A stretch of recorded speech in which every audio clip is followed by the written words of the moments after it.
Hola Altubers, una vez más vamos a sumergirnos en las estanterías de las librerías porque está así de llena ese tipo de mercado, porque cada vez más se publican nuevos libros y nuevas cosas y algo siempre hay interesante que destacar. Hemos seleccionado algunos con nuestro particular criterio, a ver si tenemos suerte y encaja con vuestros gustos. Yo os doy algunas pistas de cada uno de ellos. Empezamos por el debut de Daniel Bernabé, que es un periodista que ha publicado prácticamente de todo, cuentos también, pero fundamentalmente cuestiones relacionadas con su profesión, y que aquí en Todo empieza en septiembre da dos novelas por el precio de una. Por un lado tenemos prácticamente el comienzo de la novela, las 100 primeras páginas, una especie de reseña de lo que es la generación que nació a principios de los 80 y que ahora está naturalmente en los 40 y que tiene la situación laboral, sentimental, económica bastante perjudicada. Y por otra parte hay una conspiración que llega a manos del protagonista y que tiene que resolver en el mejor estilo de la novela negra, es decir, investigando, siguiendo la pista y buscando a los personajes que de alguna manera le puedan ayudar. Este es el nuevo premio Nadal. Es una novela de Manuel Vilas. Manuel Vilas es suficientemente conocido por todos. Es alguien que fue finalista del premio Planeta, por ejemplo, y que de un tiempo a esta parte, a partir del éxito de Ordesa, en aquel libro dio un giro a su narrativa, empezó a hacer autoficción, pero después ha ido derivando con novelas como Alegría o Los besos, y esta misma Nosotros, hacia un tipo de literatura romántica, por decirlo de alguna manera. Estoy seguro de que él no me llevaría a la contraria, pero visto naturalmente desde el punto de vista de alguien que siempre va un poco más allá. Nosotros es la historia de una mujer de 50 años que ha quedado viuda y que decide vivir su vida, pero de alguna manera dependiente del muerto. Por supuesto, hay algunas sorpresas y muchas situaciones cambiantes, así que no creáis todo lo que os cuenta el autor en las primeras páginas. Este tocho de 700 páginas es obra de Ignacio Martínez de Pisón, que anda dando vueltas con la realidad española de los últimos años en sus últimas novelas y que ahora ha decidido embarcarse en la aventura de hacer un gran fresco de lo que fue la posguerra de la Guerra Civil Española. De hecho, esta novela está ambientada entre el 39 y el 45, es decir, exactamente lo que duró la Segunda Guerra Mundial, pero para España era la posguerra. Y está llena de personajes que se buscan la vida, son tiempos de miseria, tiempos de hambre, pobreza extrema y de, sobre todo, mucho miedo por las represalias que podía significar el hecho de que tuvieras algún enemigo que podía delatarte o que hubieras tenido algunas relaciones consideradas peligrosas. Ignacio es un gran narrador y no creo que lo vaya a descubrir a nadie a estas alturas y merece mucho la pena estos castillos de fuego. Lo mismo que ocurre con El loco de los pájaros de Care Santos, que es también una escritora de reconocida solvencia, una gran narradora, que aquí cuenta la historia de una familia emigrante europea en Estados Unidos en el siglo XIX y lo hace a través de un personaje quizá el menos relevante de esa familia, pero que se convierte en protagonista por su afición a los pájaros y al hecho de querer trasplantar a América todos los pájaros que aparecen en la obra de Shakespeare. Pero al margen de eso, la historia va recorriendo justamente ese siglo XIX, nos habla del nacimiento y desarrollo de Nueva York y nos habla de otras muchas cosas con un estilo directo, rápido y encantador. Tenemos a una actriz que ha decidido pasarse también al lado oscuro de la literatura, Elvira Mínguez, que en La sombra de la tierra ha escrito lo que a mí me parece un western y ella no está en desacuerdo con mi opinión. Es un western también de posguerra, es un western de miseria, de hambre, de dificultades de supervivencia, con dos personajes fundamentales, dos mujeres enfrentadas. La una es la cacique, por decirlo de alguna manera, y la otra es la que está condenada a la ruina más absoluta. Y el enfrentamiento de estas dos mujeres y la gran cantidad de personajes secundarios que aparecen es lo que narra esta historia, que está muy bien trazada y con un pulso mantenido que apenas tiene, ya veis, pues 250 páginas, un poquito más. Muy bien y muy rápidamente contado.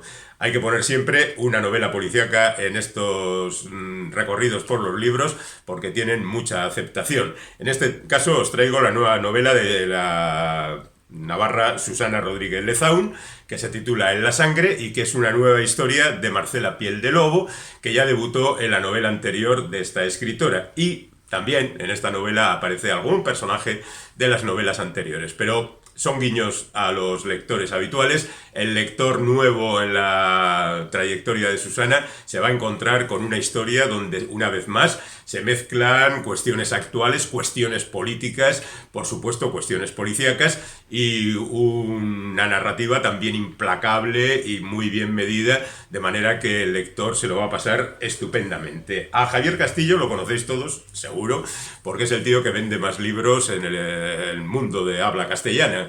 Y esta es su sexta novela, El cuco de cristal, que cuenta la historia de una mujer que tiene un problema cardíaco, le es trasplantado un corazón, pero por diferentes circunstancias acaba yendo a conocer a la familia de aquel que le cedió el corazón y se ve metida en una conspiración brumosa, amenazadora, terrible. Bueno, Javier Castillo es un tío que escribe muy suelto, todas las cosas pasan rápidas, es entretenido, quizá a veces se lía un poco demasiado con las historias, pero bueno, no se lo tenemos en cuenta. Guillermo Arriaga, el mexicano, ha vuelto de nuevo a las librerías con Extrañas, hablando de una historia un poco alejada de lo que es habitual en él, porque se sitúa a finales del siglo XVIII en Inglaterra, en un momento de confluencia de cuestiones religiosas y cuestiones científicas, y el protagonista va a conocer a la gente representativa de aquella época y se va a ver metido en estos conflictos entre, digamos, superstición y sobre ciencia.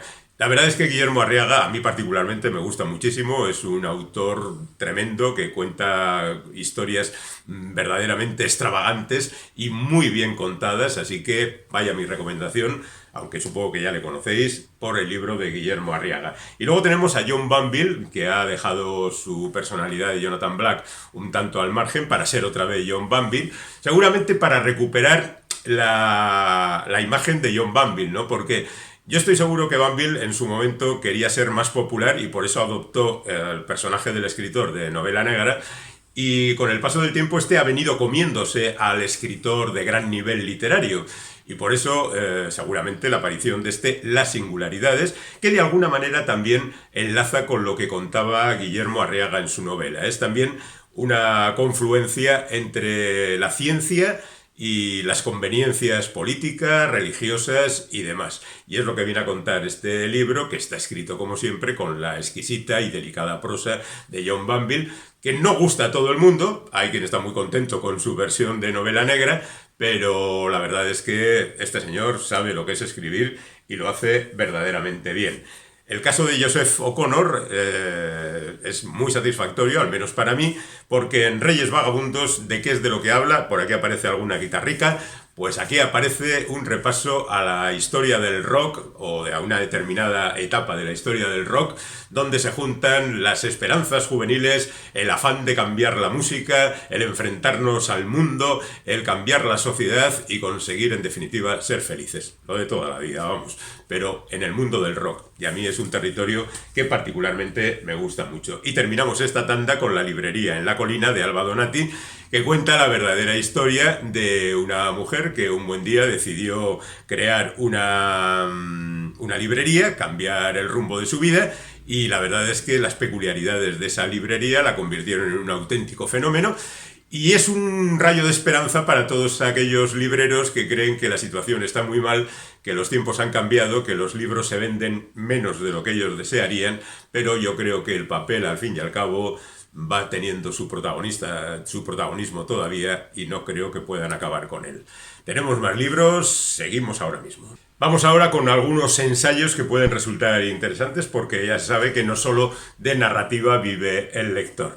Tenemos la nueva obra de Juan Soto Ibars, que lleva unos cuantos libros dedicados ya a los conflictos, digamos, creados a través de las fake news, de las redes sociales, de los rumores, de la situación de alteración de la realidad y de los mundos de Matrix en los que vivimos últimamente. Y aquí, en el caso de Nadie se va a reír, la increíble historia de un juicio a la ironía, aborda un único tema, pero que le va a servir también para extrapolarlo a cuestiones mucho más generales. En otros libros, como Arden las redes, por ejemplo, o La casa del ahorcado, hablaba de cuestiones más generales, pero aquí se concreta en el hecho de que un día apareció una web anunciando un tour, un recorrido por los lugares donde había tenido lugar la triste historia de la manada de Pamplona, aquel caso de violación en las fiestas de San Fermín.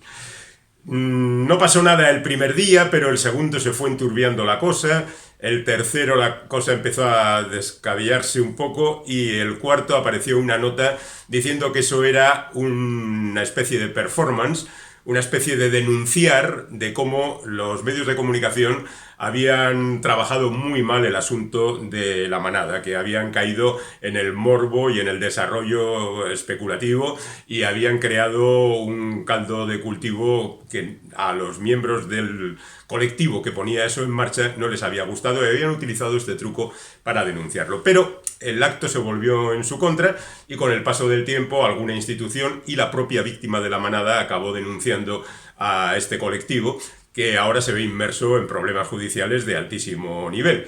Y lo que hace el autor es justamente repasar, por un lado, las anteriores actividades de este colectivo y entrar en los detalles de esta situación que se ha convertido en algo kafkiana, que ha llevado a la gente a situaciones verdaderamente terribles. Bueno, esto es lo que cuenta en este libro, que es verdaderamente ejemplar en cuanto a detalle y a exposición de los hechos. Y a mí me parece muy interesante porque desvela también el tipo de sociedad en el que estamos metidos y cómo se maneja el asunto de la información. Otro libro interesante es este de Jan Ecaurt, que se titula La paradoja del beneficio. Viene a decir básicamente que aunque la clase trabajadora, digamos, crea que está viviendo su momento de mayor gloria, eso no es totalmente así, porque de un tiempo a esta parte la situación va cambiando, la vida sube de manera espectacular, los salarios no suben en la misma medida, hay cierto tipo de libertades que se van más o menos recortando, el hecho de no tener el mismo poder adquisitivo ya limita de alguna manera la vida de mucha gente y también viene a incidir en cómo poco a poco nos están vendiendo ese tipo de cosas. Y yo creo que el subtítulo de este libro es lo suficientemente explícito. Cómo las empresas exitosas amenazan la economía. Cómo el afán de lucro por parte de las empresas que se llevan el gato al agua y el dinero a sus arcas está convirtiendo la economía en un territorio donde, desde luego, los trabajadores no tienen absolutamente nada que decir y estamos siempre al albur de lo que decidan los poderosos. Es un ensayo muy interesante que deberíais tener en cuenta. Este libro de David Calle es mucho más asequible, mucho más directo. Lo que sueñan los androides hace referencia, por supuesto, al Sueñan los androides con ovejas eléctricas, aquella novela de Philip K. Dick que dio origen a Blade Runner, etcétera, etcétera. Y también, como siempre, el subtítulo aclara de qué va el libro. Del descubrimiento del fuego a los smartphones. Una breve historia de la tecnología. Y tanto que breve, 200 páginas donde se va repasando la historia de la ciencia. ¿Vendría a ser algo así como un ciencia para dummies? Bueno, pues algo por el estilo. Si quieres acceder a un montón de conocimientos tratados de manera ligera y más o menos entretenida, este es tu libro, Lo que sueñan los androides. Cambiamos de temática y nos vamos ahora con Maggie y las fronteras de Edurne Portela. Edurne Portela ha venido también revisando el mundo a través de diferentes circunstancias en los últimos tiempos, con títulos muy interesantes que han tenido una repercusión bastante importante en cuanto a distribución. Y en Maggie y las fronteras lo que viene a contar es cómo le ofrecieron una serie de documentos, lo dice aquí mismo, relacionados con María Josefa Sansberro, que nació en Oiartzun en 1895 y que regentó un hotel muy popular en los años 30 del siglo XX en la frontera entre España y Francia. Bueno, es una especie de biografía donde la propia autora, haciendo ejercicio de eso que se llama autoficción, va narrando cómo va descubriendo la personalidad de esta mujer y de alguna manera cómo va influyendo eso en su propia vida. Tenemos un nombre también muy conocido, el de Rebecca Solnit. Rebecca Solnit es la autora de ese famoso libro titulado Los hombres me explican cosas, que es la historia de cómo Los hombres acostumbramos a contar a las mujeres cosas obvias que ellas saben de manera un tanto paternalista y desde luego con una superioridad difícilmente justificable. Bueno, pues esta mujer, que ha escrito un montón de libros analizando la situación, acaba de publicar De quién es esta historia, donde presenta una serie de artículos en la que justamente lo que hace es revisar, poner al día de alguna manera esas cuestiones que ya había presentado en libros anteriores y que por supuesto necesitan revisión cada cierto tiempo, porque la sociedad, la vida avanza inevitablemente. Y a la luz del Me Too y de otros movimientos surgidos en los últimos años, las cosas han cambiado y aquí Rebecca Solnit viene a preguntarse exactamente de quién protagoniza la historia. ¿Quién en esos movimientos tan generalistas y que ocupan a tanta gente es de alguna manera el responsable de todo esto, ¿no? Y la verdad es que llega a conclusiones verdaderamente curiosas. Y este es un libro para también, de alguna manera, aparecer en un mundo que quizá para muchos sea algo nuevo. Se titula Escritoras, lo ha escrito Carmen G. de la Cueva y lo ha ilustrado Hannah Arendt, que no sé si es una broma con Hannah Arendt, la famosa filósofa, o verdaderamente Ana se llama así. Pero bueno, en cualquier caso, hacen un repaso de autoras como Emilia Pardo Bazán, Carmen Martín Gaite, María Lejárraga, Elena Fortún, Carmen Laforet, mujeres autoras que en su momento tuvieron serias dificultades para que su obra, en diferentes grados cada una, para que su obra llegara al mundo. En algunos casos, por ejemplo el de María Lejárraga, es bien sabido que su marido utilizaba su nombre para firmar las obras de su mujer. Y aunque son escritoras suficientemente conocidas por los aficionados a la literatura, sin duda alguna este libro va a venir muy bien para todos aquellos que justamente igual no leen demasiado y les falta un poco de conocimiento del tema, además con unas magníficas ilustraciones que acompañan muy bien a lo que aquí se cuenta. Y para final tenemos algunas otras narraciones de diferente calado, como por ejemplo el Chucky de John Whedon. John Whedon es el autor del Día de los Trífidos o de los Cuclillos de Midwich, es decir, un autor de ciencia ficción de reconocida solvencia de los tiempos de la ciencia ficción clásica. Y la verdad es que es un autor del que se conocen esas dos obras y poco más, porque el resto es prácticamente desconocido. Pero en cualquier caso, el tipo escribió muchas novelas y esta que desconocía totalmente y se acaba de publicar en castellano, pues ya me parece lo suficientemente atractiva, porque el bueno de Chucky es un chaval que presenta algunas características sorprendentes y sus padres están un poco preocupados por qué es lo que puede ser de él. Tenemos aquí a José Antonio Ponseti, que habitualmente se dedica al noble arte de informar a las gentes a través de La Caja Azul. Ha decidido dedicarse a la cuestión familiar a través de la narrativa y nos cuenta la historia de una familia a través de los ojos de un hijo que justamente se empeña en cumplir la última voluntad de su padre, de su madre. Entonces, bueno, pues tenemos aquí una saga familiar contada en apenas 300 páginas que desconozco exactamente cómo está contada porque este libro no lo he leído, pero también debo decir que parece que siempre hay una pequeña garantía en los periodistas que generalmente es gente que sabe escribir. Y luego ya veremos. Y terminamos con La voz de los valientes de Rafael Tarradas Bultó, que es un señor que escribe sobre gente con dinero, porque él pertenece también de alguna manera a la aristocracia económica y cuenta historias de tiempos pasados, en este caso, como queda claro por las esvásticas y el uniforme, de la Segunda Guerra Mundial, pero desde un punto de vista siempre como de una cierta nobleza económica, ¿no? Y bueno, pues trata este hombre de contar esta historia de la retaguardia, digamos, de la Segunda Guerra Mundial, de cómo las intrigas familiares y intrigas económicas determinaron también el desarrollo de esa guerra. Aquí lo tienen, La voz de los valientes. Menudo repaso que hemos dado a las librerías y, sin embargo, nos hemos quedado en una pequeña parte de lo que hay ahora mismo en esas estanterías. Así que tendremos que volver a ellas.